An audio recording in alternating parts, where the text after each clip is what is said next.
Welcome to Barns and Farms with a side of cornbread. This is Shayne Hollifield. If it lives on a farm, sleeps in a barn, or loves Southern food, then we're going to talk about it. Welcome to Barns and Farms with a side of cornbread. Today we are at HapBe Valley Farm and Wellness, and we're talking to Jennifer.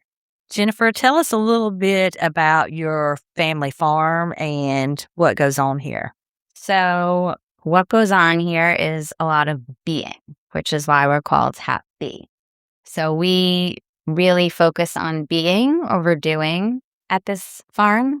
And what goes on a daily basis is Jason and I doing a lot of work. Yeah. Because it's just the two of us.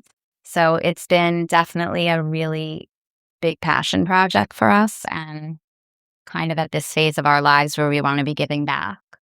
So that was the primary purpose of building this farm.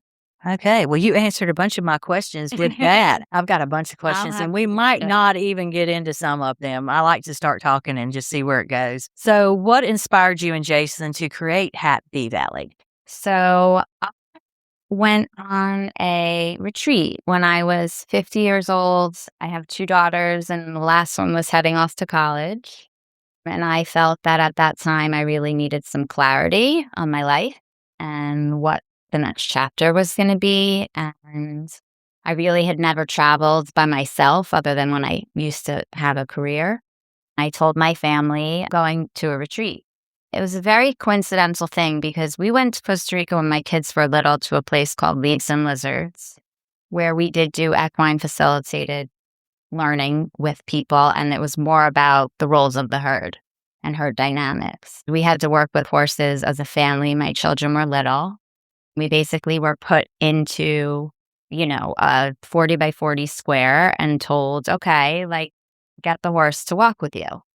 And the horse had nothing on. We went into the ring and the horse started freaking out and wanting to get out. And the facilitators basically said, you guys are kind of not really playing the right roles in your family. Oh, okay. Interesting. So why don't we figure out what really needs to happen here? And so it was more of I needed to be the leader. And once we kind of settled in, the horse walked with us in a circle. The horse went over, jumped with us, without a rope. So we left there. I always wanted to go back. My family was like, my girls were like, "F that drive, that 3-hour bumpy road, and that." So when I turned 50, I was like, you know what? I'm going back, with or without them. The place actually had sold, but I reached out to the woman who had started it. She was an American woman that moved there, a nurse, and she moved back to the States. And she said, some of the horses are actually being used in a program. And some of the horses are still going on the trail rides with Enrique, who was right next to where this was. And she gave me their information. I looked them up, and they were doing a retreat that October and signed up, knew no one. 2 of the women, like you had mentioned, you had on your plane, 3 of the women were from Miami and were on my plane. Didn't know them. And I went through the few days of this retreat and got more clarity than I'd ever gotten in 20 years of therapy. And I basically left there and came back and said to my husband, we need to bring this work stateside. Yeah. And it's become more popular in the last few years. It has, and there's definitely people seeking to do it. So I came back. I saw a property online. We had driven through Asheville and prior and enjoyed it and liked it. And we felt like, let's look within 45 minutes of there. My husband's big into music. And that was basically, I think, 3 months after my retreat. So I went October of 22, and by March of 23, we purchased. Wow. Yeah. So I was manifesting. Yeah, you were definitely manifesting. Yeah. And you know what? It was the retreat that gave me that confidence to learn who I am authentically versus who I was conditioned to be. I had a beautiful childhood, don't get me wrong. It's just that I really didn't know myself. Yeah. And, the horse that I worked with in particular in Costa Rica, his name was Ro, which means rising sun. And it also has a lot to do with like, sort of going through your spiritual awakening. And the horse actually was very similar to my husband. Really? And that was some of the clarity I went on. And at this particular retreat, they blindfold you and the horse picks you. Oh, I love that. I do love that. They have a lot of horses. Yeah. What's really interesting to me is we were sitting doing an exercise. Jason's been on a journey of self-discovery and is learning to be more rather than do more. He's very bright and in his head on the beer. So this horse was just totally acting like him. And we're sitting in a circle and we have our horses on a lead rope. And the horse I'm with is just like kind of pushing me. Let's like, go. Let's go. Yeah. And so I stand up and I'm like, okay, I'll stand with him. Like we're trying to have this moment with everyone sharing in a circle. And he knocks down the chair. And the facilitator, one of them is a man, and he says to me, like, what do you want to do? And I'm like, well, I'm a huge empath. Like, I want to be here for these other women. Like, this is really annoying. And he's like, well, what do you want to do? And I'm like, I kind of want to let him go. And he's like, so let him go. And he meandered away and ate some hay, but kept like looking back at me and like checking on me. And Jason and I went back again once we purchased this property so we both could do some private work with the owners and, learn about the facilitation and stuff like that. And the same horse was showing me all the things. Wow. Yeah. That's pretty awesome. Yeah. I love that. So that was kind of what led us to build this. And it's great that he went back and had his own experience. Yeah, exactly. He also went before that because I was like so eager for him to experience it. The founder of the Epona Quest, which is a method of EFEL, equine-facilitated experiential learning. Her name's Linda Kahanov, and she's written some amazing books. I probably have one over there. I might have lent it to Esther, but called The Tao of Equus. But her method is what my retreat was in. And two of the women that were on my retreat subsequently, both homeopaths in Miami, went and studied for over 2 years this program. And one of them is who facilitates my retreat.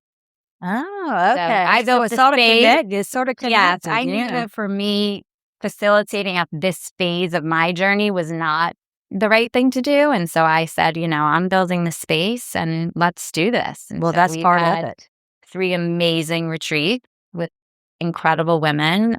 And I get chills because for me, that's, why I'm doing that. And it's such a beautiful space, too. How many acres do y'all have here? We have 20 acres. 20 acres? Mm-hmm. 20 beautiful acres, too. And it was nice because it's very cleared. It was cleared. Oh, yeah. Yeah. I have some people that are looking and I'm like, let's talk about the cost of that before you get too attached to this piece of property. So you sort of answered how the name came about, but what does the name HapBe Valley mean? HapBe Valley actually was a name my husband came up with a few years back, like 5 years ago. He's an executive coach. And along his spiritual journey, he's been a big meditator with a group of men every morning for probably the last, 9 years. And when he was trying to come up with a name for what am I going to do with my coaching? What could it be? And so that had kind of come into play. And when we moved here, we're on Noah's Valley. Yeah. So we were going to call it Noah's Valley. My neighbor over here was her grandfather. Oh, okay. So she didn't really like that. Yeah, she didn't like that. So, and technically, I think that valley is Noah's. They all have their own little. He came up and he's like, wait a minute. Remember I had thought of that name, like Hap Bee?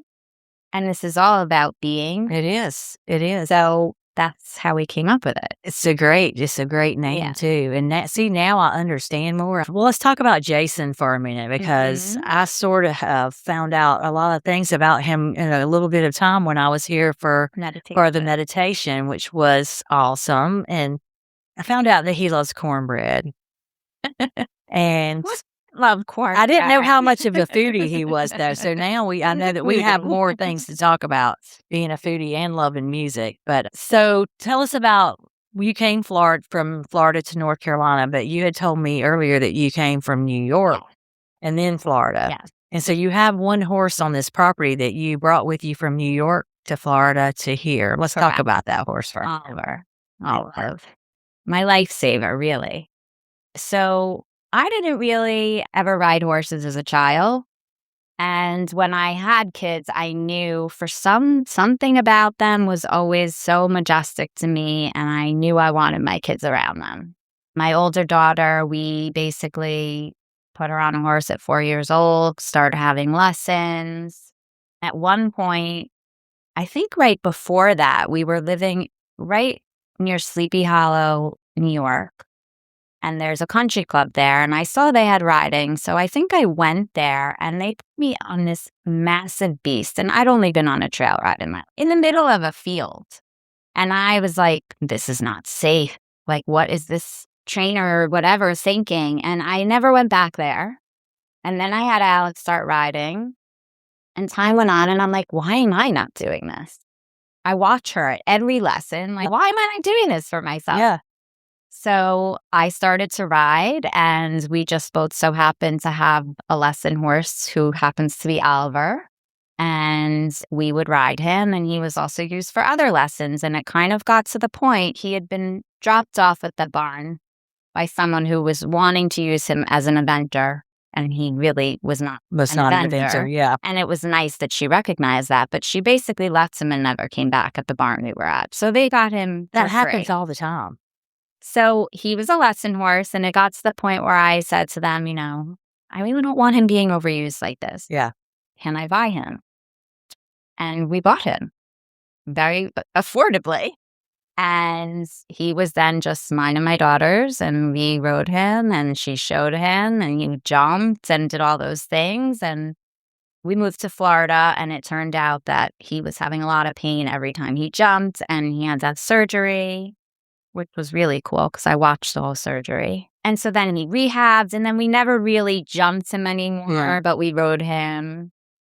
And then he kind of became mine because my daughter was not really around and going to college. And so he went to one place, mostly in Florida. I was at someone's home, and it was beautiful. It was me and two other women, and we just kind of rode around the ring, went on trail rides. But he's a special horse. We moved here, and he's just been thriving. And I think that it took him time to settle. He was at another barn, and just kind of really, I spoke with an animal communicator, and they said, just keep telling him he's not going anywhere. Tell him he's not going anywhere anymore. This is home, yeah. Exactly. And so he has just settled in here, and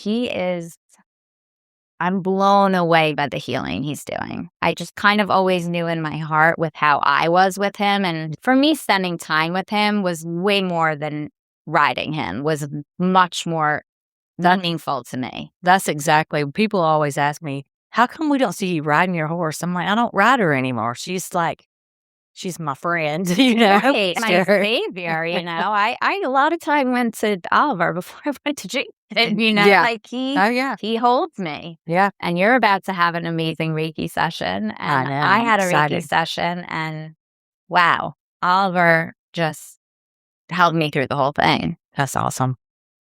He's just, he's very, very special. That's good. Well, let's get back to Jason. So when I had meditation here, Jason sort of holds the meditation. Yeah. Is that correct? Yeah. So tell the listeners sort of a little bit about what all happens here. So we decided that in addition to doing retreat, as we do, we wanted to build community. And so we came up with the idea of doing meditation in the fields with the horses, which we do limit to, I think, 10 people because we need it to be manageable. We need it to be safe. Our horses are very calm, as you've seen, but you never know. And so weekly, we offer this 1-hour meditation. We welcome people here. We sit in this barn, and we kind of understand people's feeling around horses, why they're here, what drew them to come here.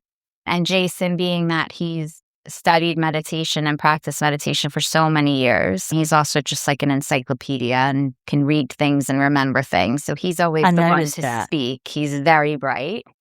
And so he, over this time of doing all this, I'm like, you got to do this. Like, you're a natural, like you just really are good at this. It just flows out of. Yeah. Yeah. And and so we started to do it, and it's just become so popular now. We've had a couple of weekends that sell out, and it's a beautiful thing, and people come here, and we want to give people a taste of being with the horses. We would love people to be doing the retreats because we see how profound it is, how life-changing it is, and healing it is. So, it's like a taste of what we do, and it is a financial commitment to do a retreat. Everything here at this phase is just us giving back and covering the costs of running our farm and feeding our horses. But it's really, a nice way for people to dip a toe in and then maybe take a swim. Yeah. And so you also host events like the Beauty Boost has been out here. We're hoping that the Thrive's going to come out here and have an event. But you also have Reiki. Yes, we do Reiki healing. We do one-on-one equine coaching. We also just this morning had a couple here that it was really beautiful. It was for someone's birthday, and they came to do something that we call just being with the horses. So basically they come and we talk a little bit about the horses, and we basically spend, an hour or so with the horses. If the horses want to be groomed, the people can groom them. If the people want to sit, sometimes we do like a body scan. Let's, be present and get to a space where we're calm. And once we're calm, the horses they're just there. Yeah. And, one of the gentlemen had been sick for a very long time. I didn't know this. And Oliver was just standing with him. And Oliver's not a coughing. He doesn't cough. Horses aren't supposed to be. Oliver started coughing and coughing. And it turns out that was when he told us, I'm actually finally on like a healing journey. I've been sick with Crohn's for over 2 years, and I'm finally getting better. And his partner basically had created a little brochure for him, like, this is where we're going in a couple months. And he even put us in it. And he had signed up a long time ago. And just the way the horses were with him. It's like magic, and you've experienced it yourself. Yeah. So you can't make it up. People think it's woo-woo, but that's why I'm always like, just come. They're animals. They're creatures. I know a lot of people say it's woo-woo, but until you experience it, you see that it's like part of who they are. Exactly. It's hard to describe. I've had a hard time describing my trip. I'm like, it was amazing. And I'm finally starting to get it out and share some details about that adventure. But so when you first saw this property, did you envision what's here today, or did you sort of? So I saw this property right after I went to Costa Rica on Zillow. And Jason and I came in February of 23, and it was so cold that weekend. And we actually stayed at a local Airbnb that was kind of like a little farm, because I said, let's do this. Let's see how it feels. And, they didn't have horses on the property. I've stayed at other places in Airbnbs with horses before I purchased this too. And my broker, who's amazing, took us to, I think, 13 different properties. We said we at least want to be within 45 minutes of Nashville. Turns out 45 minutes was too far for us. So you can just, I don't think this was on the list to go see. And I said, Elizabeth, I want to go see the one that I saw. And the evening before we saw it, Jason had just reminded me, we drove up here. No one was living here. Yeah. And it was like dusk, and we came through. There was no gate, and we looked at it. And so in the morning we said, we need to go see this one. And we came, and we just felt it. And you knew it. And Jason has his issues. He's like, doesn't want to hear a neighbor, doesn't want to hear a dog bark, doesn't want to hear someone's lawnmower. But I'm like, that's hard. That's hard to find. And with everything you choose, as you know, in real estate, you got to get something up. So for me, this is a place of heaven. Don't leave very often. I'll blame you, especially when you build up there on the top. But yeah, it's a pretty neat setup. Thank you. It's a good setup. Let's see here. I'm off track of what I was going to ask you. So what were some of the biggest challenges in bringing your vision to life? Biggest challenges, I would say, one was leaving family in Florida. That was a very tough thing. a thing that I think needed to happen. A lot of the work I did around with the horses has shown me that, there was a little bit of some attachment stuff going on growing up, and just knowing that at this phase in my life, I'd always lived for everyone else. I wasn't taking care of myself, and I found that doing this work, like if I'm centered, everything else kind of just falls into place. Yeah. So that's kind of, what happened. Isn't it amazing that it takes some of us longer than others to find it? Hopefully, Ashley's young, so I'm finding like our generation is doing it at 50, and my children too. I'm like, do it now. I've given you every tool. Like, go. That's right. Do it now. Do it now. For someone who's never experienced healing with horses, how would you explain it? And I'm really interested in this answer. Let me think for a second. Yes. Look at some of my thoughts here. Horses live in a herd when they are living in a herd, as we only want them to be now that we've lived this life. Yeah. And, they have this like sense of, awareness of, am I safe? They can detect threats. Horses have been around like something like 33 to 56 million years. And Jason actually loves to share all the time these cute little things that I think they're only second to the platypus. Oh, really? Yeah. So, they're prey animals, and to survive, like there's no claws, there's no fang, there's no nothing. So they're highly aware of detecting any kind of threat, especially when they're in the herd. And so I think that part of it translates to them being like mirrors for, and I think that they can sense whether or not someone's authentic. Absolutely. I think that people that come here to do this type of healing work become super authentic. And as soon as they are super authentic, the horses feel safe, and it allows them to really show someone what they need to see. And I think that every day we make meaning of things. So when we say it's a little woo-woo, when you're in that moment and something just comes up for you and you're in your body and not your head. Yeah, that's it real. It just all comes up. You can't contain it. So there's a lot of emotions that happen, a lot of laughing that happens, when you realize like, hey, how you do it, one thing is how you do everything. So I think that when you are authentic, you can make meaning and interpret what's going on when you're with the horses. And also we sit in circle and we discuss it and we integrate it, because sometimes this is heavy and it can take days or weeks to really do that. Exactly. We make a point of continuing to be in touch with the people that have done our retreat. We have our little group chat and we check in and make sure everyone, we've become a little family. That's good. Yeah. That's sort of why I came out here, because it was so close after. I'm like, let me just continue this and keep it going. Yeah. I think once you've gotten it, it's like, you want to keep coming back for the candy. You do. You want the candy for sure. And I'm just can't wait until I get another horse. I told you I was attached to mine for 20 years. So it's been a rough time. Really? Yeah. I have a few friends also that lost horses recently, and they happen to be great. So having this gray horse here is really special. I think it's special for sure.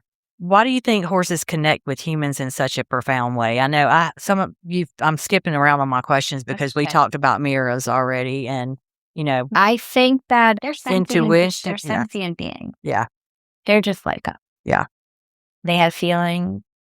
They have boundaries. I tell this all the time when we're doing meditation and we allow people to spend time with them, as you probably heard us say. Mm-hmm. I mean, I know I don't like it. I don't think most people like a close talker. Yeah. Yeah. Where you meet someone and their boundaries, they need to respect our boundaries. Yeah. And so boundaries work is a huge part of our retreats. So I think it's just, it's our approach to them. And it's just, now I'm like forgetting what you read. Oh, that's all right. That's all right. We touched on it. And so my next question is, have you ever had anybody here that the horses like didn't interact with, or? We've definitely had that. Yeah. I always find that changing if the person is open. So When we first moved here, there's a wonderful woman, Barbara Alexander, and she's sort of been my little guide into building this place. She also studied with Linda Kamhanav and built her own program. She's local. The reason why I'm telling you this is because when we first came here, Jason and I did a little workshop with Barbara. And usually when you're doing one-on-one work, we bring a horse into the round pen. And everything's at liberty, so there's no ropes or hooks. Yeah. Jason was the person who was going in the ring with this horse, and it was really just about connecting, because one of the biggest things is connection over control is way more important when you're working with these horses. So he is really wanting to connect with this horse, and people are watching, and, this horse has to come up to me, and so he's like, trying to get the horse's attention and moving all around, and the horse is not reacting at all. And he's getting frustrated. So Barbara says, Jason, what's coming up for you? Would you want to hang out with you right? And so she said, let's just drop in for a minute and start to feel. Don't want everything to be a certain way. Yeah, your mind. Shut your mind off a little bit. Turn off your mind a little, which is very hard for him to do. Me too. And just be present and breathe. And the minute he did that, the horse came right over to him and spent time with him. That's so awesome. I'm going to share a little bit about you, because that was one of the things that led me to my session. I was like, my mind races 100 miles an hour. I wake up at 3 going, oh, no, I need to do this, I need to do that. And when I got there, I was like, can you just work on that? And it was so funny because they were all around. They were all around you. Yeah. And at the end, her little dog jumped up and did that on my head. I was like, oh, just a little confirmation there again. Get out of your head. Tone that down a little bit, Shayne. So what's the most emotional breakthrough you've witnessed? Was it your own? Was it somebody else's? To hear you talk, I feel like yours was. Mine, I don't know that I want to share that. And you don't have to share that now. Just out of concern for people who listen to your podcast. Oh, no. But it can be your own. You don't have to go into the details of it. Mine was super profound. But I mean, even just a meditation, we've had people come here, and at the end, we always say, there's no pressure, but it's a safe container and a safe space if people want to share. There was a woman that had done some work corporately with horses, and she was coming to the area with her husband, and she was looking for somewhere to do yoga. And then she found us, because we do yoga on the weekends, but then she saw that we also do meditation with the horses. And she was like, oh my God, we have to do that. My husband is finally going to understand and think I'm not crazy from what I learned on my little work with my corporation with horses. So they came here and were sitting in meditation. And at the time, there were four horses here, and the 4 horses just surrounded them. There's, 8 other people sitting in the circle. But for a good, I would say, 10 minutes, the horses are just near them, surrounding them. And so we finished the meditation. And again, we asked, do you want to share? And she was quite emotional, the wife. And she had just lost her mother and was grieving. We just had someone in our retreat that came here, and she just finished cancer treatment. She should be on a podcast, let me tell you. She's incredible. And she came here wearing a wig, and that was how she felt she had to present herself to the world. And by the second day, that wig was off. And she is now back in the world with her adorable pixie gray cut hair, and will never put the wig on. And she really felt safe to do that and learned from the horses that helped her. She actually did a Reiki session right after the retreat. Oh, that's amazing. And she had she the knew the horses, and so they just, what they showed her before she says a culmination of her retreat was really beautiful. She just ended with a bang. Awesome. Is there a particular horse in your herd that tends to connect with people who are going through a difficult season? Each of them steps up. Oliver tends to be the herd leader.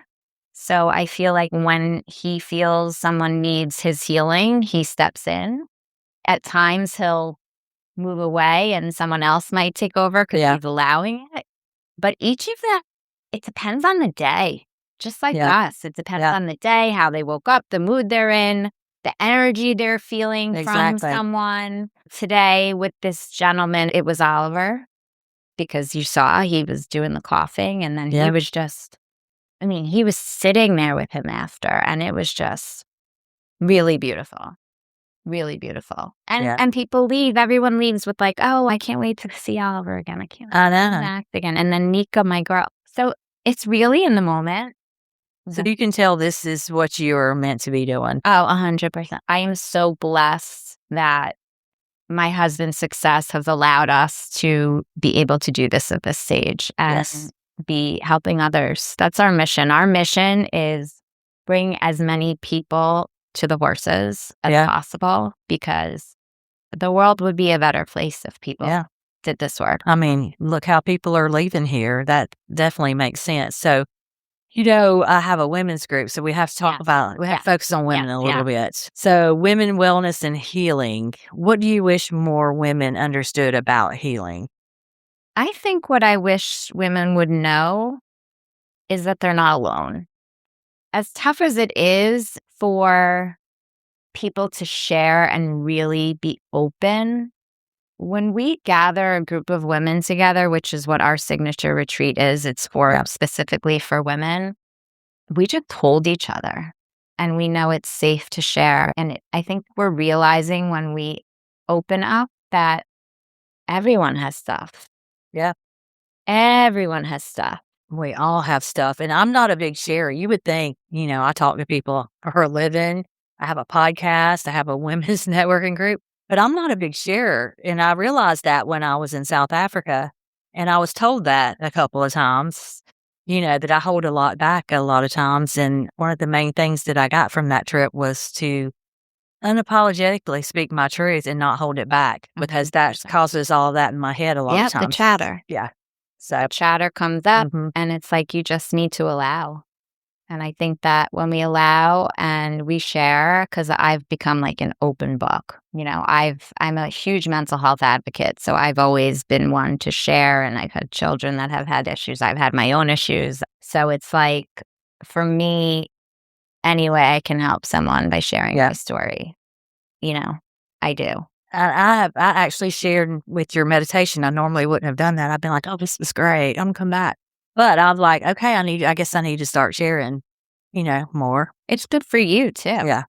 Get it out. Don't hold it in. Yeah. Feel a lot lighter if you let it out. Feel a lot lighter. And you know what? A lot of emotions come up for me with these horses, and the tears just flow, and I feel so much lighter after. Yeah, exactly. So what does healing mean to you today versus what it did before you went on that retreat to Costa Rica when you were 50? God, I don't even think I knew that I needed to heal. Yeah. But I obviously did. Yeah. That's sort of how I felt like I'm going to South Africa. I needed clarity, but I didn't know I needed healing. Yeah. And everything's changed. I work with a functional medicine doctor now. I feel better and happier than I have ever felt in my entire life. That's amazing. Yeah. That is. All right, let's talk about the horses for a minute. Mm-hmm. So what have the horses taught you about leadership? You said, Oliver's sort of the leader of the group. I think leadership, for me, it's like, stepping into your power. Yeah. And I find with this work that we're doing, and even with Nika, my mare, she's very large. I've done some work with her about just really stepping into my power. She's really taught me that. And I think that I'm not afraid anymore. Yeah. And for me, it's a beautiful thing, because I'm showing my daughters and they're watching, like, mom's 50 something, and like, wow, she just like, look at what she's doing. Yeah. And from muck and poop every day to, crying with people who go for retreat. That's right. So yeah, I would say that. That makes total sense. So what lessons from the herd apply directly to like business and entrepreneurship? I feel like you talk about these someone went on this corporate thing, and I feel like that is a huge deal. Yeah. Huge thing. And we're putting together some more retreats around that. For the horses work as a herd, and there's different roles. And they can play multiple roles depending on the dynamics of the day. Generally, there's a leader, There's a sentinel who's looking out and making sure everything's okay. Mm-hmm. And so I think that this is the menopause brain. That's all right. That's all right. That, believe me, we've all had it and been through it. I mean, luckily, I think mine's phasing out, but you never know, because I'm like, what did I ask you? Oh, I think I was talking about how the horses in the herd applied lessons from him, to the corporate. Yeah. So, a lot of companies, my husband's an entrepreneur, and, he ran a business, and it got to a point where he had to step away. He recognized he was not the person to be doing the role that he was doing, and hired, someone to be doing that. That's smart. Yeah. And then the business flourished. So the horses really, I think, like I said, they're mirrors. So it's like, if you're the kind of boss that's always like, running in there and like not allowing or not delegating, you're gonna see, like, maybe I should delegate. Yeah. Maybe my life will get easier. Maybe I'll be kinder. Yeah. Because I won't have all this pressure on me. And it doesn't have to be perfect. Yeah. Nothing's perfect. Does not have to be perfect. No matter how bad we want it to be, And nothing is perfect. I mean, mistakes are how we learn.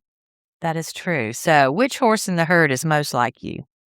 Probably Oliver, my third horse. Yep. I'm a huge empath, and I'm a feeler, and so is he. Yeah. And we connect on a different level. I felt like I knew the answer to that one since we've been sitting here talking. Which horse is your biggest troublemaker? Any of them are really. Oh, well, that's good. That's good. Me being the girl, he's a little bit of a hussy sometimes. Yeah. The mare is always the mare. Let me tell you. It is. It's always the mare. And I never had mares and never really wanted one, but I'm thrilled I have her, and she's spicy. Yep. I know. I'm like, do I want another mare? But that's sort of what I loved about her. She was spicy, and she would come up, on my shoulder, like getting my attention. And I'm like, don't do that. But now I wish that she would do that, So what's one thing horses do that make you laugh? Oh my God. Well, they really made me laugh the other day at meditation. It was the male-female dynamic. We had a woman who had mentioned she was a bit anxious, more anxious, excited about the experience. And Nika, the big mare, just kind of was around her. And then Nika chose to pee at her feet. And Oliver came right behind and basically smelled her pee, lifted his head, put his lips and his teeth up to the air, and peed right there too. That is hilarious. And so I explained to the woman after, I'm like, just let it all go. Yeah. So I'm going to skip to the cornbread questions right quick. So, sweet cornbread or savory cornbread? I like sweet. Yeah? Yeah. Okay. I like sweet. Most people it has like that jalapeno, and I'm kind of like, I wish it didn't have that little spice in there. I like it. Well, that's a good thing I brought that cornbread for Jason here. So I like to do like a little lightning round where I just ask you and you pick. So sunrise or sunset? Sunrise. All right. Coffee or tea? Coffee. Boots or barefoot? Boot. Mountains or beach? Totally the mountain. I like the phase. All right. A horseback ride or a front porch swing? Definitely something with a horse, but it doesn't even have to be a ride. Yeah. A journal or meditation? Meditation. A quiet morning or a lively gathering? Oh my God, a quiet morning. Yeah, me too. What's your favorite horse breed? Thoroughbred. And one word that describes your current season in life. Season in life. I was going to say thriving, but blooming. Blooming. That's great. Blooming.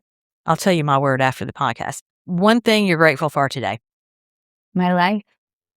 And it sounds amazing. So I want to thank you for sitting down with us. Thank you. Welcome us to the farm. And I'm sure we're going to come back and we're going to talk to Jason. Good. I'm glad. Yeah. Hear his perspective. We'll get the different side of the story. But thank you so much. Thank you. Everybody out there, thank a farmer today and thank you, Jesus.